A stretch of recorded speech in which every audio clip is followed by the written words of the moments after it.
صاحب سے کہ وہ آئیں اور اپنا کلام حاضرین کی خدمت میں پیش کریں. جناب یاسر سعید صاحب. واہ بھائی واہ بھائی واہ یاسر بھائی یاسر صاحب.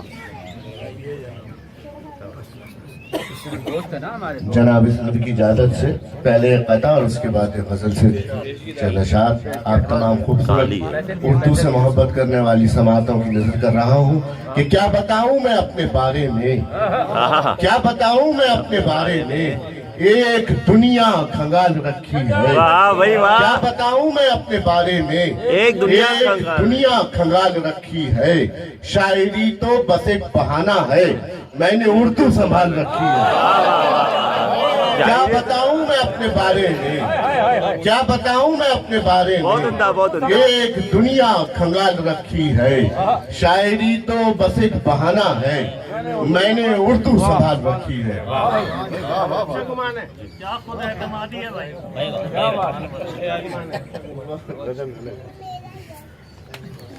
اب ایک تازہ غزل سے چند اشعار کہ کیا کیا نہ دکھ اٹھائے ہیں مٹی کے واسطے، کیا کیا نہ دکھ کیا اٹھائے، کیا نہ دکھ اٹھائے ہیں مٹی کے واسطے. اپنوں کو چھوڑ آئے ہیں مٹی کے واسطے. کیا کیا نہ دکھ اٹھائے ہیں مٹی کے واسطے.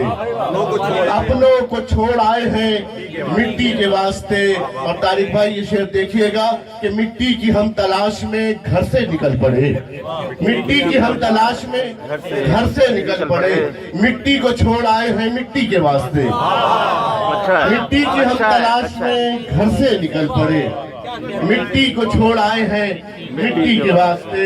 اور اب تم کو کیا بتائیں جو دل پر گزر گئی، اب تم کو کیا بتائیں جو دل پر گزر گئی.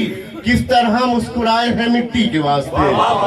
اب تم کو کیا بتائیں جو دل پر گزر گئی، کس طرح مسکرائے ہیں مٹی کے واسطے. اور شعر دیکھیں کہ کچھ لوگ زندگی میں اچانک سے آ گئے. بھائی کچھ لوگ زندگی میں اچانک سے آ گئے. رشتے کئی نبھائے ہیں مٹی کے واسطے.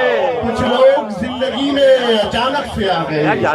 رشتے کئی نبھائے ہیں مٹی کے واسطے. اور شعر دیکھیں کہ وہ شخص جان بوجھ کر مجھ سے جدا ہوا.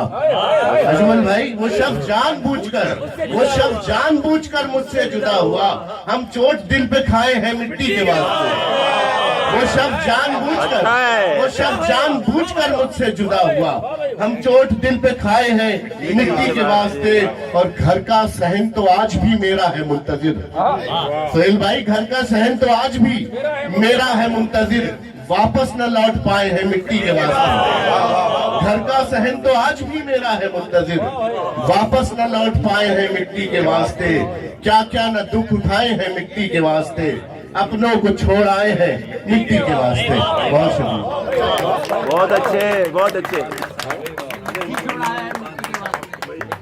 چلیے ایک فرمائش ہے غزل کی.